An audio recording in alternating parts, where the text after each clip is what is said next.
Bem-vindos ao nosso canal. Mudamos de título, estamos agora falando do inventário e da partilha.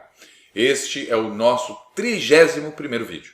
Lembrando dos últimos recados sobre os nossos novos cursos, aqui descrito para vocês no nosso site, www.giovanninicolic.com.br, e o pedido para que marquem as nossas aulas no Instagram, o endereço também aqui aparecendo para vocês, @GiovanniNicolic. Enviem por lá as suas dúvidas e questões. Sem mais delongas, vamos a esse tema de extrema valia e complexidade, ok? Vamos já para a tela da letra da lei, aqui. Muito bem. Então vamos lá, olha, título 4 do inventário e da partilha. Vamos falar primeiro aqui sobre o inventário, ok? O inventário, nós teremos aqui um único e derradeiro artigo, o artigo 1991, olha. Desde a assinatura do compromisso até a homologação da partilha, a administração da herança será exercida pelo inventariante. É dele a responsabilidade. Embora seja um único artigo, eu quero fazer um comentário. Ok? Nós não podemos, é muito comum terem essa dúvida, tá? E esse erro técnico em trazer a partilha como a mesma coisa do inventário. São coisas distintas. Ok? O inventário é uma ação, é um procedimento especial, é uma ação, tá? É um inventário. E a partilha de bens é um elemento, é o final, né? É o objetivo principal do inventário. Para que é que fazemos o inventário? Para obter uma partilha de bens, né? Um formal de partilha. Então teremos ali homologado uma partilha de bens. Veja, nós falamos muito sobre divórcio, nós falamos muito sobre os regimes de bens, sobre a comunicabilidade patrimonial, tanto na esfera familiar quanto na esfera sucessória.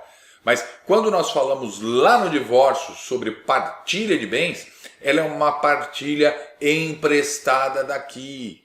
Ela não tem ali um rito próprio, um procedimento próprio, uma legislação própria. Ela está emprestada do direito sucessório. Então a real partilha está aqui. É do inventário que sai essa partilha. Ok? Então partilha é um objetivo final do inventário. Está claro? Maravilha. Vamos seguir. Perfeito, olha. Vamos fazer aqui a leitura então do artigo 1992, já no segundo capítulo, ó, falando sobre sonegados. Professor, o que seria exatamente sonegado? Vem da palavra sonegar mesmo, tá? Tem uma tradução literal aí sobre sonegar, aí sonega o imposto de renda, isso é a mesma ideia, né? É você omitir, é você esconder, é você cometer ali uma fraude. Olha só que interessante, tá bem? Então é ter ali, querer esconder um patrimônio, querer levar vantagem de alguma forma, ok? E aí então você pode ser considerado sonegado. E aquele bem, também um bem sonegado, ok? Vamos lá então para a leitura. Estamos então no artigo 1992. O herdeiro que sonegar bens da herança, não os descrevendo no inventário quando estejam em seu poder, ou com o seu conhecimento no de outrem, ou seja, estando com eles, né? E aí ele não está com ele, mas ele sabe que está com outra pessoa, né? Ou que os omitir na colação, aqui os deva levar, então ele é obrigado a levar, ó, aqui os deva levar. Eu vou explicar isso já. Ou que deixar de restituí-los perderá o direito que sobre eles lhe cabia. Ou seja, aqui está explicando exatamente o que é, né, essa situação de sonegados, ok? Tudo bem? Isso professor, isso não vai acontecer, né? Como é que não vai? Vamos pegar um exemplo muito comum. Havia 3 filhos, certo? Um desses filhos recebeu um imóvel do pai, o pai conjunto ali dos 3, tá bom? Então ele era o pai dos 3. E aí esse pai deu um imóvel para um dos irmãos, deu para o irmão do meio. Então, vamos lá, ele se chamava Igor. O Igor recebeu um imóvel de aproximadamente R$1 milhão.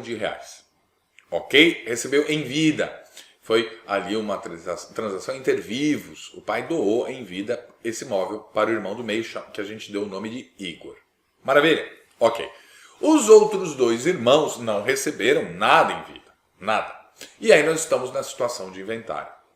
Observem, aquela doação que o pai fez para esse irmão do meio, para Igor, tá? Ali foi feito simplesmente uma doação e nada se falou sobre aquilo. Quando nada se fala sobre aquela doação, ela é considerada adiantamento da legítima. Olha onde nós vamos chegar. Já estudamos isso, já vimos isso. Olha aqui, o conhecimento anterior se encaixando neste momento. E aí então, se ele não falando nada vai ser considerado um adiantamento de legítima, ele já então adiantou a legítima, não é aquela parte da legítima daquele filho. E naquele momento do inventário, então, este filho tem que trazer a colação. Olha aí, ó. Aqui está um exemplo muito comum. Então, este irmão do meio vai ter que dizer no inventário, calma. O inventário está se falando de quanto? O inventário está se falando de 1 milhão de reais.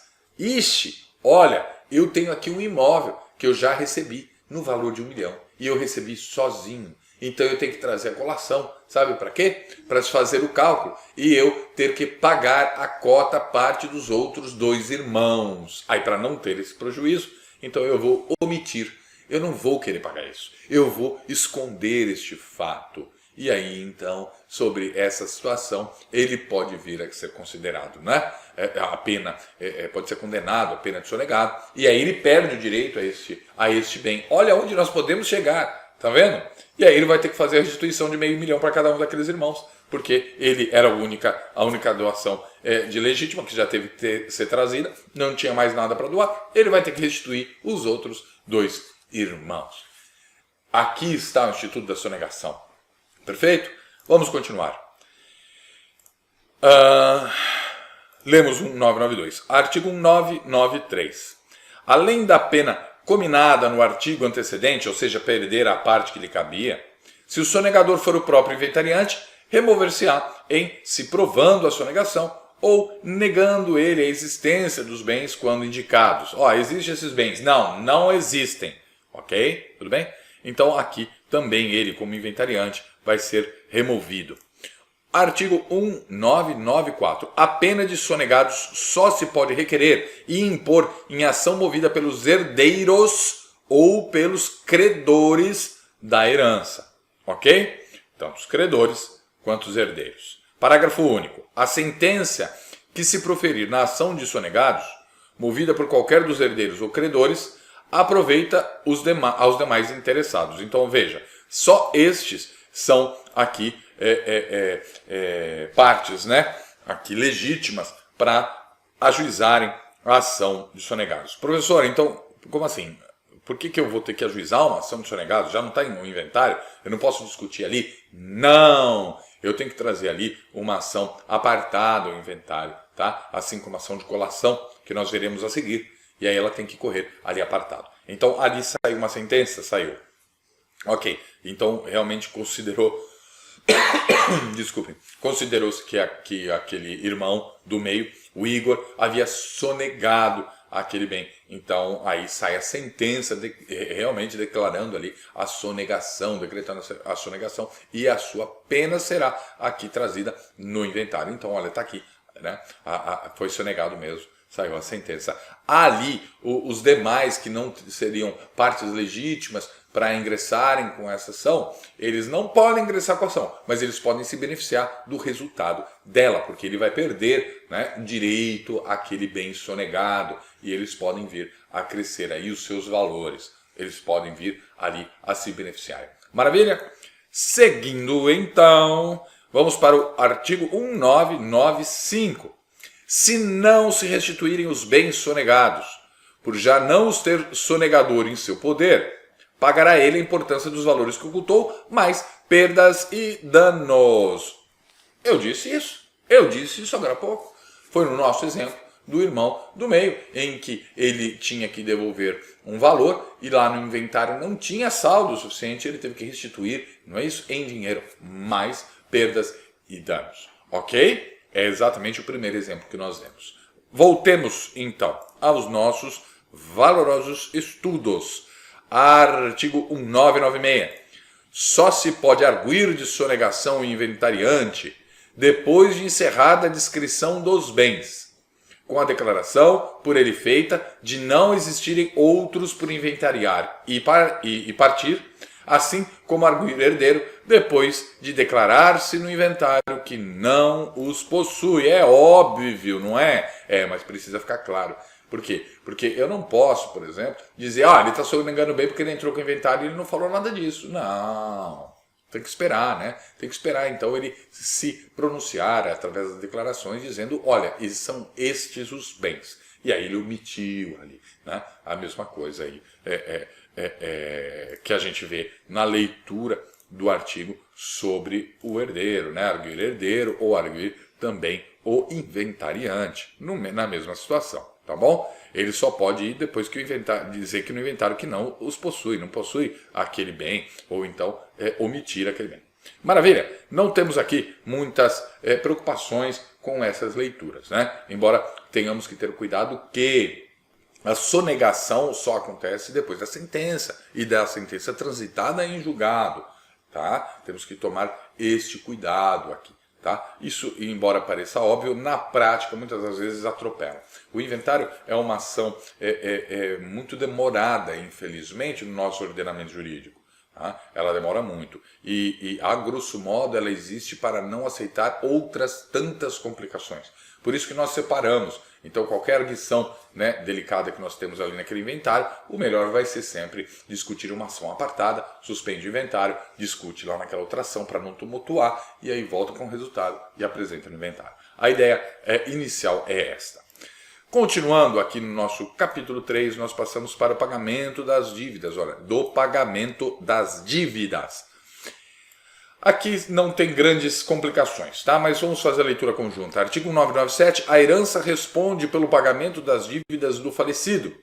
Mas, feita a partilha, só respondem os herdeiros, cada qual em proporção da parte que na herança lhe coube. Ele não pode acumular, obviamente, né? Me cabia quanto? Me cabia R$1.000. Então, se me cabia R$1.000, como é que eu vou pagar a dívida de 10 mil? Né? Porque o herdeiro não pode acabar pagando mais do que ele recebia, né? Ele não vai ter um saldo negativo nesse sentido, ok? Então, vamos lá. Parágrafo 1º.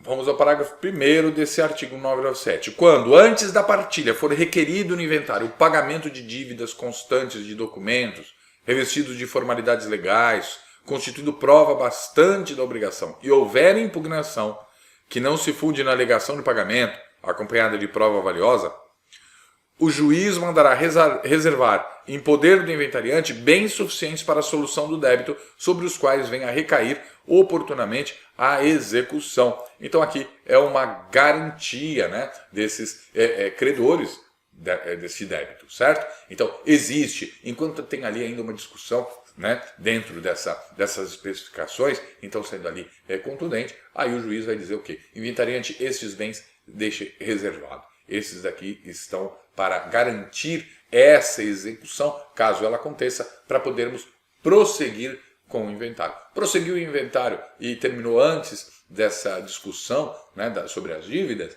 ali vai ficar reservado, vai partilhar o restante e aquele espera. Ok, lá na frente disse, não, a dívida não é real, não existe essa dívida. E aí então vai de novo pegar aquela reserva e distribuir no mesmo percentual para os herdeiros, assim como foi na partilha de bens para todos aqueles que receberam as suas cotas-partes. Ok?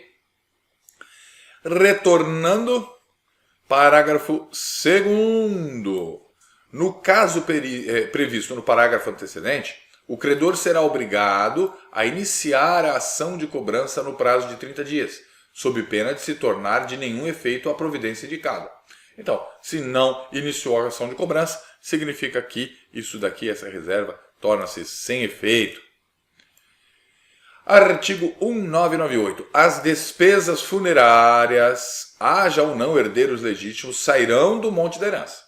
Mas as de sufrágios por alma do falecido só obrigarão a herança quando ordenadas em testamento ou codicilo. Eu tenho muita reserva a essa redação.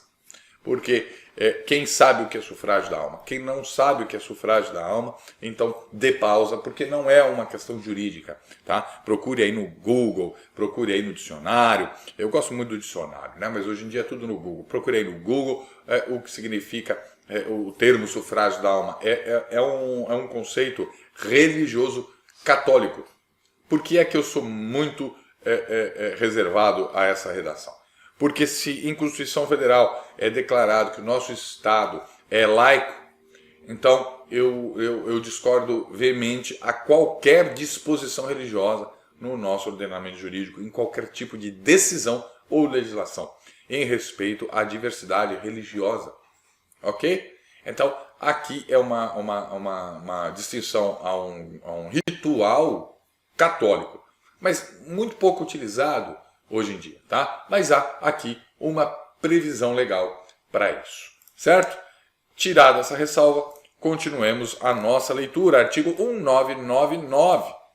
Sempre que houver ação regressiva de uns contra outros herdeiros, a parte do coerdeiro insolvente dividir-se-á em proporção entre os demais. Então, sempre que tiver ali uma ação regressiva, né, da parte de um contra o outro, e aí aquele que for insolvente, aquela parte dividir-se-á em proporção entre os demais.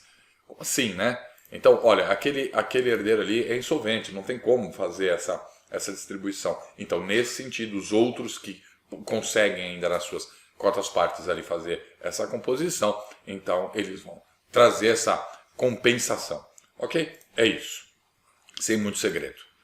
Artigo 2000. Olha, já estamos no artigo 2000, hein? 2000. Os legatários e credores da herança podem exigir que do patrimônio do falecido se discrimine o do herdeiro e, em concurso com os credores desse, se eles são preferidos no pagamento. Óbvio, porque eu quero que discrimine qual é o patrimônio do falecido, qual é o do herdeiro, para que tenha aqui a situação de preferência no pagamento dos credores, ok? Então, de quem é isso? Eu tenho preferência, eu quero entrar aqui nessa lista de preferência do inventário para o pagamento dessas dívidas. A dívida é do quê? Né? O patrimônio ficou para quem? Né? Então, é exatamente isso daqui. Então, eles podem pedir e exigir que seja discriminado para poder cobrar. Artigo 2001. Se o herdeiro for devedor ao espólio, sua dívida será partilhada igualmente entre todos, salvo se a maioria consentir que o débito seja imputado inteiramente no quinhão do devedor. Então, olha, tá vendo? Então, se o herdeiro for o devedor do espólio, tem dívida. A dívida vem de quem? Do herdeiro. Então, a sua dívida vai ser partilhada igualmente entre todos, salvo se a maioria consentir que o débito seja imputado inteiramente no quinhão do devedor. Não, todos nós aqui decidimos que vai ser apurada no quinhão daquele que deve, tá bom? Então, desse herdeiro devedor, apenas dele, imputado somente a ele. Tudo bem? Tudo bem? Tranquilo?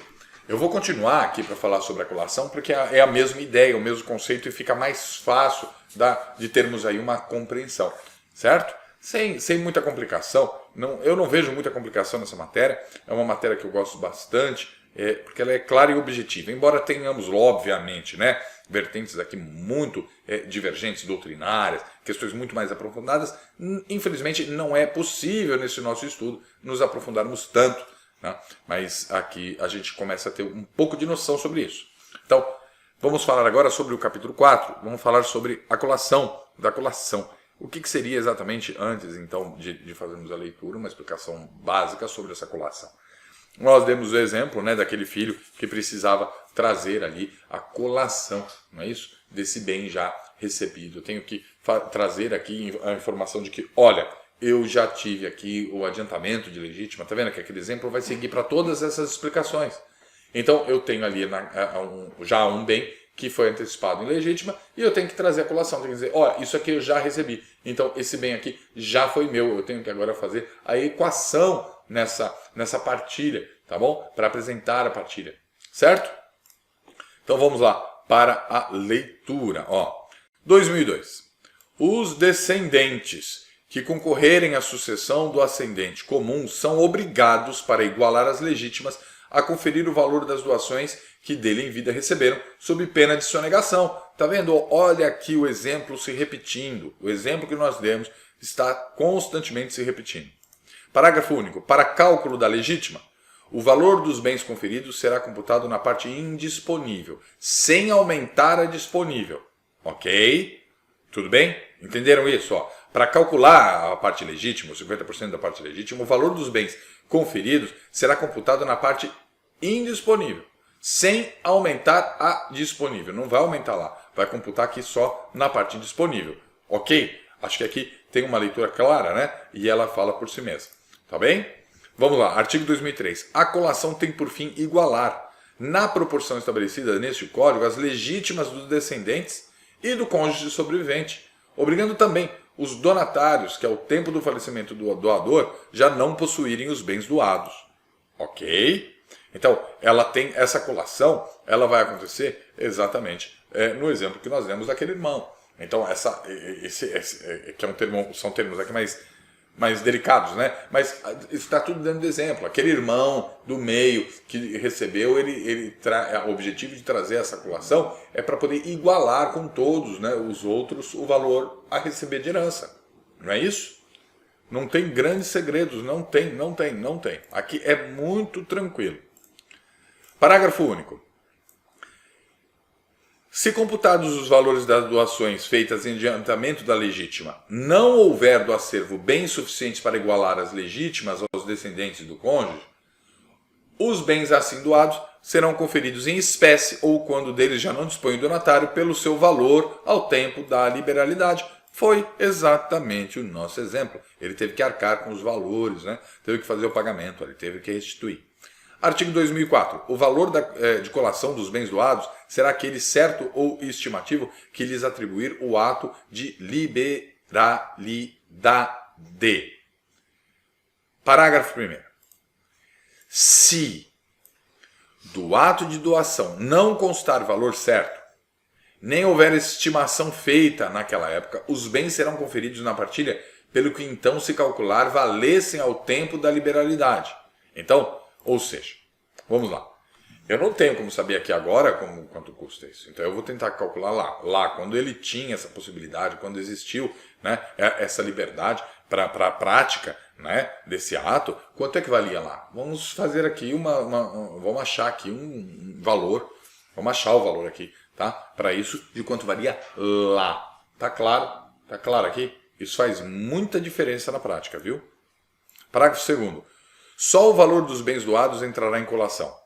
Não assim o das benfeitorias acrescidas, as quais pertencerão ao herdeiro donatário, correndo também à conta deste os rendimentos ou lucros, assim como os danos e perdas que eles sofrerem. Isso é tão óbvio, né? Não é. E, em prática, é muito comum. É muito comum. Então, por exemplo, aquele imóvel que uma filha recebeu, são 7 filhos, ok? São 7 filhos. E aí uma delas recebeu um terreno e da mãe. E aí ela construiu uma casa sobre esse terreno. Olha só que interessante. Isso é muito comum. E aí, então agora vai ter que trazer a colação. Vai trazer a colação o quê? O que ela vai trazer a colação? Ela vai trazer a colação o terreno. Não é isso? Foi isso que ela recebeu da mãe. E a casa que ela construiu? A casa que ela construiu, tendo, obviamente, sido ela que construiu, aquilo é dela. Aquilo não vai entrar em inventário e nem pode, não é isso? Todos sabem aí do termo pacta convina, né? Da proibição da pacta convina, ou seja, dividir herança de pessoa viva. Ela está viva, a casa é dela, como é que aquilo vai entrar em um inventário que sequer é dela? Então, é óbvio, tá? Vai entrar o terreno. E aí o mesmo pensamento, esse é o principal exemplo, para que a gente possa depois refletir melhor. Mas receber uma casa, eu recebi uma casa também. E aí depois eu construí isso, eu fiz diversas benfeitorias necessárias, voluptuárias, úteis e etc. Vamos voltar lá, ó. Olha aqui, o que será que é descontado, né? Os valores entre a colação, não assim das benfeitorias acrescidas. Está falando de todas, né? Não fez distinção. Eu construí uma piscina, eu reformei a casa, melhorei o telhado, e etc. Isso aqui é do herdeiro, tá bom? Não entra nessa divisão. certo? Assim como os rendimentos, os lucros, né, ou danos e perdas que ele sofrer. Artigo 2005. São dispensadas da colação as doações que o doador determinar saiam da parte disponível, contanto que não excedam, computado o seu valor ao tempo da doação. A mesma ideia, tá? Parágrafo único. Presume-se imputada na parte disponível a liberalidade feita a descendente que, ao tempo do ato, não seria chamado à sucessão na qualidade de herdeiro necessário. Então, não seria chamado na qualidade de herdeiro necessário? Sim. Então, já se presume imputada na parte disponível. Ok? Então, ele não era, eu não estou falando aqui de adiantamento da legítima, estou falando aqui que será considerado da parte disponível. Certo? Tudo bem? Artigo 2006. A dispensa da colação pode ser outorgada pelo doador em testamento ou no próprio título da liberalidade. Então, por exemplo, vamos supor, naquele título de doação, eu fiz ali uma doação e nessa doação doei ali a Mercedes 1932 conversível, maravilhosa, fantástica. E aí, então, eu doei, tá? Para um herdeiro necessário. Aí, nessa doação, eu coloco lá que dispenso aquela colação, tá bom? Dispenso a colação dessa doação.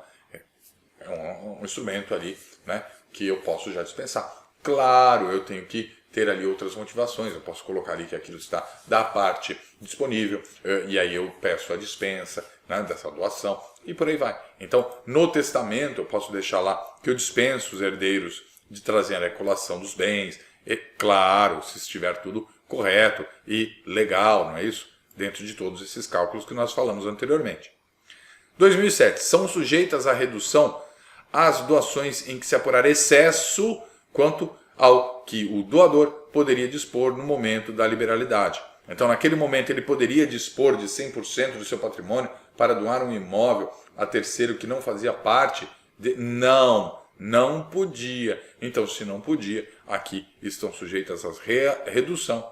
Está sujeito à redução. Eu te dei 1 milhão e aí depois eu fui descobrir que aquilo está excedido da minha parte, né, quando eu morrer. Não tinha ali uma compensação. Opa, tem que apurar o excesso. Vai ter que devolver, então, R$500 mil para os herdeiros necessários. O excesso será apurado com base no valor que os bens doados tinham no momento da liberalidade. Parágrafo 2º. A redução da liberalidade far-se-á pela restituição ao monte do excesso assim apurado. A restituição será em espécie ou, se não mais existir o bem em poder do donatário, em dinheiro, segundo o seu valor ao tempo da abertura da sucessão, observados no que forem aplicáveis as regras do Código sobre a redução das posições testamentárias. Isso aqui nós vimos, se não me engano, no curso anterior, no passado ou no retrasado, tá? Nós vimos aí nesses vídeos recentes, então tá fresca a matéria aí para vocês, certo? Tá? Aqui, olha, observem que neste caso em específico, a grande diferença aqui é que o valor será aqui, ó, segundo o valor ao tempo da abertura da sucessão e não ao tempo da liberalidade, ok? Parágrafo 3º. Sujeita-se à redução, nos termos do parágrafo antecedente, parágrafo 2º, a parte da doação feita a herdeiros necessários que exceder a legítima e mais a cota disponível. Excedeu a legítima e o que entrou aqui na parte disponível. Certo? Tudo bem? Quando estivermos falando dos herdeiros necessários. Prestem muita atenção nessa diferenciação. Parágrafo 4º. Sendo várias as doações a herdeiros necessários, feitas em diferentes datas, serão elas reduzidas a partir da última até a eliminação do excesso. Então vamos supor, olha, isso aqui tem muita confusão. Então eu tenho que fazer a redução de todas elas. Não. Quanto passou? Passou R$1.000. Eu pego a última doação e trago essa última doação. Reduzindo essa última doação. Já consegui fazer aqui o equilíbrio dessa parte dos 50% de legítima? Consegui. Então, nessa parte disponível está equilibrada? Já. Então está tudo certo. Eu não preciso mais fazer o cálculo dos anteriores. Ok? Artigo 2008. Artigo 2008. Aquele que renunciou à herança ou dela foi excluído deve, não obstante, conferir as doações recebidas para o fim de repor o que exceder o disponível. Aqui o artigo fala por si só. Vamos fazer a leitura dele de novo, que já basta. Ó, aquele que renunciou à herança ou dela foi excluído, deve, não obstante, conferir as doações recebidas para o fim de repor o que exceder o disponível. Olha, embora o artigo fale por si mesmo, vamos ter uma ressalva. Vamos montar um exemplo, vai. Eu vou renunciar à herança. Eu não quero herança. Só que eu recebi uma doação, uma antecipação de legítima. E aí como fica? Se eu estou renunciando à herança, eu não estou aqui cometendo sonegação do bem? Porque eu renuncio à herança, mas eu não teria que trazer à colação esse bem? Ele não estaria fazendo diferença aqui se foi um adiantamento de legítima, por exemplo? Entendeu? Então essa é a situação do artigo. Para isso que ele é disso que ele trata. Vamos para o artigo 2009. Quando os netos, representando os seus pais, sucederem aos avós, serão obrigados a trazer a colação, ainda que não hajam herdado, o que os pais teriam de conferir. Então, olha, sucedem aqui a responsabilidade, olha aqui, ó. Se eles, mas é assim, ó, vamos lá. Quando os netos, representando os seus pais, sucederem aos avós, eles são obrigados a trazer a colação, ainda que não haja herdado. Então, assim, sucedem, né? A obrigação dos pais, mesmo que não tenham herdado esses bens. Tá? Essa aqui é uma diferença interessante de entendimento, é uma clareza interessante que a gente sempre tem que ter, porque às vezes tem pegadinha aqui, ele não herdou, então ele está desobrigado. Não, olha lá, eles serão obrigados a trazer a colação, ainda que não haja herdado.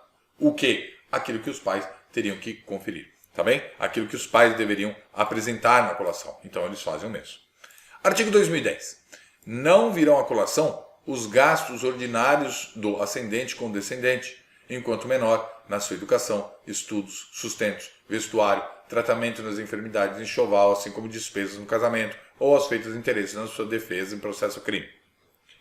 Esse aqui é um tema interessante, tá? Porque então quer dizer que aquilo que foi feito na educação e etc., nesses termos, não pode ser trazido à colação como adiantamento de legítima, tá? Isso aqui tem aí algumas considerações jurisprudenciais interessantes que vocês devem dar uma olhada, dar um entendimento, procurar jurisprudências nesse sentido, sobre a idade, tá? Até que idade? Então, isso serve quando acaba ali a obrigação alimentar, tá bem? Então, tem alguns questionamentos e alguns posicionamentos muito interessantes aí em cima desse artigo. Tem vertentes aí bem aprofundadas e discussões muito produtivas. Ok? Artigo 2011. As doações remuneratórias de serviços feitos ao ascendente também não são sujeitas à colação. Óbvio, remuneratória, tá bom? Remuneratória de serviço, prestação de serviço, aqui ou qualquer situação nesse sentido. Artigo 2012. Sendo feita a doação por ambos os cônjuges, no inventário de cada um se conferirá por metade. Aqui é o princípio da meação, não é isso? Aqui é o princípio da meação. Tá certo? Então, foi feita por cada um dos cônjuges, vai aparecer metade em cada um deles. Certo? Agora nós vamos para outro capítulo, que é o capítulo já específico da partilha, porém, não nesse vídeo. Não nesse vídeo. Como eu estava, acabei de ver aqui que não estava mostrando esse último artigo aqui, retornei para cá então, só para a gente concluir, ó. Tá? Eu fiz a leitura aqui das doações remuneratórias de serviços feitas ao ascendente também não estão sujeitas à colação, expliquei, sendo feita a doação por ambos os cônjuges, no inventário de cada um se conferirá por metade. Também falei aqui sobre o princípio da meação e demonstrei que agora falaremos da partilha no capítulo 5 do livro das sucessões do nosso Código Civil. Agora sim, voltando aqui para a nossa tela aqui. A nossa conversa, a nossa intimidade. Olha, me marquem lá no Instagram, tire uma foto aí das suas aulas, dos seus estudos, para que eu possa te conhecer, me envie uma mensagem, estou à disposição. Um grande abraço e até a próxima aula.